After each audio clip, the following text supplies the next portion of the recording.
The Russians and their indigenous allies established a camp on an island off Alaska's coast, following orders from company leader Alexander Baranov. As night fell, the gentle waves, trees, and sand seemed to come alive. Shadowy figures suddenly attacked the camp guards, ripping through tents and stabbing at the fleeing men. The Russians fired their guns while their allies launched arrows, but as Baranov described, the assailants wore wooden and metal armor with helmets adorned by monstrous faces, none of which were penetrated by bullets or buckshot. In the darkness, they looked more terrifying than the fiercest demons. Several hundred men were encamped there, some fled by boat, while others held off the attackers with a cannon until reinforcements arrived and the enemy retreated. Surveying the wounded camp, Baranov owed his survival to a coat of mail. He and his men were fur traders, chasing wealth while expanding the motherland's frontier. What began centuries earlier as the eastward conquest of Siberia under Ivan the Terrible had now brought the Russians to the edge of the vast American continent. The raiders from the previous night were a powerful, armored people called the Tlingit. Baranov learned they had initially sought revenge against their rivals, the Chugach, but stumbled upon the Russians and chose to plunder them instead. The Tlingit ruled the waters beyond a stretch of Alaskan coastline dotted with misty islands and white-capped mountains, defended by strong villages and clans. This territory was the next target for Baranov and the Russians, setting the stage for the Russian versus Native American conflicts. This was a time when distant cultures collided and histories intertwined. Outsiders were arriving in growing numbers, heralding a new empire on the American continent under the Russian Tsar. Leading these pioneers, Alexander Baranov moved down the coast and established a fort named after Saint Michael the Archangel. Fort Mikhailovsky was intended as a crucial outpost in prime waters for the motherland. The Russians and their native allies had hunted sea otters relentlessly for the fur trade while tracking eastward. Among cold islands dotted with evergreens, Baranov proclaimed, "Almighty God aids us here," affirming the glory of Rus. They planned to claim and expand American lands useful to Russia. Resistance was inevitable. 7 years after that dreadful Tlingit attack, Baranov, with the fragile consent of a local Tlingit chief, began building Fort Mikhailovsky. A few dozen men spent the harsh winter in the creaking fort, battling leaks, scurvy, and rumors of native attacks. The coasts were framed by towering totem poles and great houses, homes of distinct clans and lineages of over 10,000 Tlingit people who fiercely defended their territory. As the Russians declared the supremacy of a distant emperor, Kalyan, a warrior of the Raven clan, was not alone in his resolve to resist. Raised to endure pain, seek honor in battle, and repay blood with blood, Kalyan and his people moved under the veil of mist that often shrouded these shores, hiding the movements of the shadow fleets. For generations, Tlingit raiders had devastated their enemies, taking plunder, captives, and revenge. Lightly armed fighters with bows and arrows and topknots might be seen, but the hallmark Tlingit warrior charged in layered hides, wooden cuirasses, and fierce helmets, wielding spears, daggers, and other weapons. These Northwest Titans met their greatest rivals in the armored Haida and Tsimshian peoples along their borders. Yet life here was not only about war. The changing seasons brought the Tlingit to fishing camps to harvest abundant salmon, much of which was dried and stored for winter. Their diet was enriched with other fish, fish oil, crabs, mollusks, and game like deer, seals, and porpoises. As winter approached, the Tlingit returned to their expansive villages, where the community lived together in large, open longhouses. Here, shamans performed their dances, and chiefs and nobles demonstrated their status through generosity and the possession of luxury items such as jewelry, copper plates, and robes trimmed with ermine fur or puffin feathers. Commoners traditionally wore clothing made from braided cedar bark, fur, and animal hides. Meanwhile, slaves, often captured enemies of the Tlingit and frequently mistreated, labored tirelessly. These long-standing customs of life and warfare provided the Tlingit with security, a surplus of food, and plenty of time to cultivate the arts. Yet Baranov's greatest concern was that the Tlingit were evolving and adapting. He strictly prohibited his men from trading firearms to them. As the leader of the Russian-American Company, a state-backed monopoly, Baranov commanded all Russian merchants on the continent. However, Russians were far from the only outsiders exploring these lands. Spanish galleons from the Philippines had sailed along the Alaskan coast as early as the 16th century. After the 1741 Russian expedition led by Vitus Bering reached southeast Alaska's shores, the latter half of the 18th century saw the Tlingit come into contact with Spanish, French, and English traders. Ambitiously, they exchanged pelts for iron to forge tools and weapons. The Tlingit already knew how to work native copper and likely possessed small amounts of iron salvaged from shipwrecks of Chinese or Japanese vessels. Now, whispers spread from Kalian's village to other coves and islands, a secret call to rebellion. It was no longer European ports that empowered the Tlingit, but the ships of Boston. To Baranov's growing unease, merchants from the young United States supplied firearms and gunpowder to the Tlingit in exchange for otter pelts, which were then sold in Chinese markets. Thanks to this trade, some Tlingit warriors now carried American guns and wore armor fashioned from Chinese coins. Their arsenal expanded daily, signaling a new kind of warfare was imminent. In spring 1802, a fleet set out from the Russian base at Yakutat. This was a large hunting expedition consisting of Russians and several hundred native allies. Under the command of Baranov's associate Ivan Kuzkov, they advanced southeast along increasingly hostile shores. Resentment toward the Russians had spread fiercely among the old Tlingit clans as these hunting missions depleted sea otter populations and undermined Tlingit trade. Over previous years, Russians and their allies had also stolen from, imprisoned, and killed Tlingit members in isolated incidents. Now, 40 miles from their base, the enraged Tlingit appeared before them. Hundreds surged forward armed with guns, daggers, and lances. During the battle, the Tlingit pretended to retreat, hoping to lure the Russians into the forest. Kuzkov, however, withdrew to a defensible island. Both sides suffered only a few casualties, but with ammunition running low, Kuzkov negotiated a truce and returned to base to resupply. He had little inkling that this marked the start of the Great Tlingit Rebellion. When the chief of the Kiksadi Tlingit clan permitted the building of Fort Mikhailovsky years earlier, he may have unwittingly pledged his people's allegiance to the Russian Tsar. By then, it was well understood how Russian traders treated their newest subjects. Many of the hunters sailing with the Russians were indigenous Aleut from the Aleutian Islands, colonized and compelled to serve as hunters. Though the idea of such subjugation angered the Tlingit, they lacked a central ruler or council to unite their many clans for war. Still, the autonomous Tlingit groups maintained connections through potlatch ceremonies and gift exchanges. Each clan belonged to one of two moieties, the Raven or Eagle Division, and Tlingit custom required marriage between members of opposite moieties. Thus, long-standing clan alliances were called upon. As Tlingit warriors donned their armor and weapons, they sent calls to other indigenous groups, even former foes, to join the uprising. In June 1702, over 1,000 Tlingit warriors, joined by some Haida and Xi'an allies, converged on Fort Mikhailovsky in an unprecedented coalition. The Russians and their allies were slaughtered where they stood, pierced by spears and riddled with gunfire. Kalian led the assault through the fort as defenders retreated to the upper barracks, firing cannons desperately until overwhelmed.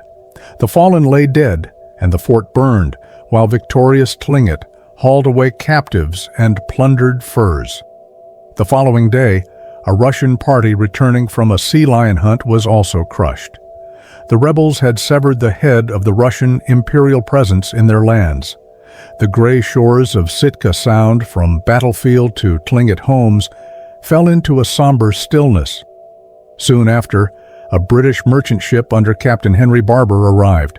Barber wrote, "Where the Russian factory once stood, I found the place utterly destroyed by fire, with about 20 mangled bodies scattered among the ruins, prey to ravens and forest beasts." More than 20 indigenous and Russian survivors had fallen into Tlingit hands. Captain Barber, backed by a few American vessels, invited Kalyan and his uncle, Chief Scout Lautz, aboard under the guise of trade, then arrested and threatened to execute them unless their clan returned the captives and stolen furs. However, Barber was no noble rescuer. He kept the plundered furs for himself and held the prisoners for ransom, sailing to the Russian harbor at Kodiak Island. There he met Alexander Baranov and brazenly extorted furs worth 10,000 rubles for the survivors' release.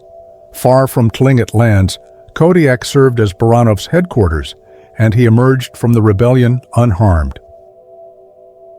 His compatriots blamed English and American traders for provoking the uprising, but Baranov had long sensed growing resentment among many Tlingit. He had tried to restrain his men from plundering and mistreating the locals and kept hunting expeditions away from Tlingit sight. Yet, whatever caution they exercised did not save them, Baranov lamented. Many of our comrades, the bravest among us, perished alongside our allies at the hands of American barbarians. He feared the lucrative southeast Alaskan frontier was lost forever unless the Russians swiftly reclaimed it. Despite being governor of the Russian colonies in America, Baranov faced a shortage of resources. Months passed as he gathered hundreds of men and weapons for a counterattack. In early 1803, he wrote to his company, "I address you as loyal sons of the fatherland, bound by oath to our monarch, and urge you not to be weak or ungrateful. Let us regain the lost hunting grounds and prove the courage of the Russian spirit, not timid, but brave." Kalyan and his clan expected the Russians' return and prepared to resist to the death, stockpiling gunpowder and arms. Though weapons had changed, the nature of war remained the same. On clear nights, the Tlingit often saw the aurora borealis, believed to be noble spirits of fallen warriors exalted for their bravery. The elders taught that the world was a place of divine mystery, shaped by the raven yegg, and filled with creatures of great intelligence and spiritual power: bears, wolves, killer whales, eagles, and ravens. The Quixote Raven clan now looked to Kalyan as their war chief. They abandoned their village and settled on a defensible peninsula in Sitka, where they built a massive palisade, 245 feet wide on one end, with gates, reinforcing timbers, and cannon gun ports. This stronghold was called the Sapling Fort. Protecting civilians was paramount. Only 2 decades earlier, fur traders under Baranov's predecessor had massacred some 300 indigenous men, women, and children resisting Russian settlement near Kodiak Island. It was now summer 1704. Baranov's fleet, about 100 armed Russians on several ships, along with many indigenous otter hunters, patrolled near Tlingit villages to deter resistance. They punished those heavily involved in the 1802 uprising and negotiated truces with others. Though the Tlingit settlements had loosely allied 2 years prior, they would not risk aiding the Quixote clan now. The Sapling Fort's defenders would face the Russian-led forces alone. Baranov gathered his troops at the old, abandoned Tlingit village, where he encountered the Russian naval ship Neva. Its captain and crew of 41 men had recently completed Russia's first circumnavigation and joined Baranov to bring military strength against the Tlingit. Kalyan needed more firepower to resist. A group of high-ranking Tlingit went to collect additional gunpowder and weapons, but as they returned, the Neva appeared and fired on them. A spark ignited the cargo, the Tlingit fired back, and the canoe exploded. On October 1st, the Russian fleet assembled beyond the Sapling fort's shallows, preparing to land. Oral tradition says Kalyan smeared charcoal lines on his face in the shape of a fallen raven, the war paint of a man ready to die. Wearing his raven helmet and wielding a hammer taken from a Russian blacksmith killed in the rebellion, he rallied his warriors. As the sun set over the water, the Russians and their allies advanced, dragging artillery. Tlingit gunfire cut down attackers near the walls. Some attackers broke ranks, and Tlingit warriors sailed out. Another group under Kalyan charged the fleeing enemy's flanks in fierce combat, breaking bones and piercing flesh. A fallen sailor was raised on a Tlingit spear, and Kalyan reportedly crushed several foes with his hammer. The Russians and allies retreated to their ships under cannon fire cover. About 10 died, and Baranov, wounded through the arm, was among 24 injured. The Tlingit won the first day. In the following days, the fort's strong walls withstood sporadic Russian bombardment, but Kalyan knew his gunpowder supply was insufficient for a prolonged defense. While negotiating with the Russians, several hundred Tlingit slipped away under night cover. First the elders, women, and children, followed by warriors in a long survival march through damp forests and cold mountains. Many died from hunger and exposure during the retreat to Peril Strait. On October 7th, the Russians entered the silent fort to find it abandoned. Inside lay several slain children and elders, likely killed by their own clan for being too weak to endure the journey. The Russians burned the Sapling fort and founded a new settlement called New Archangel. The next summer, 1805, delegations from the exiled Kiksadi Tlingit arrived. An air of command accompanied the arrival of Kalyan, whom the Russian captain described as the finest marksman, carrying up to 20 exquisite firearms. Baranov greeted his former foes warmly and honored their traditions. Amid days filled with ceremonial dances and songs, the groups exchanged gifts and captives, and Baranov traded a prized copper emblem for permission to settle the territory around New Archangel. Tensions lingered among the Tlingit in the north, who faced starvation as Russians blocked their ancestral fishing grounds and openly hunted sea otters along the coast. In response, Tlingit warriors launched an assault on the trading post at Yakutat, killing all the Russians inside and setting it ablaze. The fort was never reconstructed. This period marked significant upheaval worldwide as ancient empires and civilizations confronted the threat of collapse. Monarchs were overthrown, Napoleon shattered European armies, and the expeditions of Lewis and Clark heralded the beginning of American westward expansion. Yet here, in this quiet corner of Alaska, the Tlingit had disrupted an advancing frontier. While New Archangel became the capital of Russian America, Kuskov established the next Russian outpost further south, along California's coast, away from the hostile Pacific Northwest tribes that interfered with his hunting operations. The conflicts between Russians and Native Americans in southeast Alaska concluded not with outright conquest, but through a negotiated coexistence. When Baranov retired in 1818, Tlingit leaders came to see him off, including Kalyan, whom the governor had long respected for his wisdom and bravery. The 71-year-old Baranov set sail but died of illness before reaching Russia. Russian traders had imposed labor and tribute demands on indigenous peoples during their expansion across Alaska. It was the armed resistance of Tlingit warriors, along with later efforts by Russian Orthodox missionaries, that prompted change. Decrees issued by the Tsar in the 1820s forbade merchants from taxing or demanding tribute from the Tlingit and neighboring groups, instructing that Russian traders employ all means to maintain goodwill and avoid actions that might raise suspicions of undermining their independence. There was no influx of thousands of Russian settlers, nor mass displacement of native peoples. Kalyan enjoyed a lengthy tenure as chief of his clan, who were eventually allowed to return to Sitka. Along the coastlines, drifting canoes, towering totem poles, and grand houses continued to define Tlingit lands.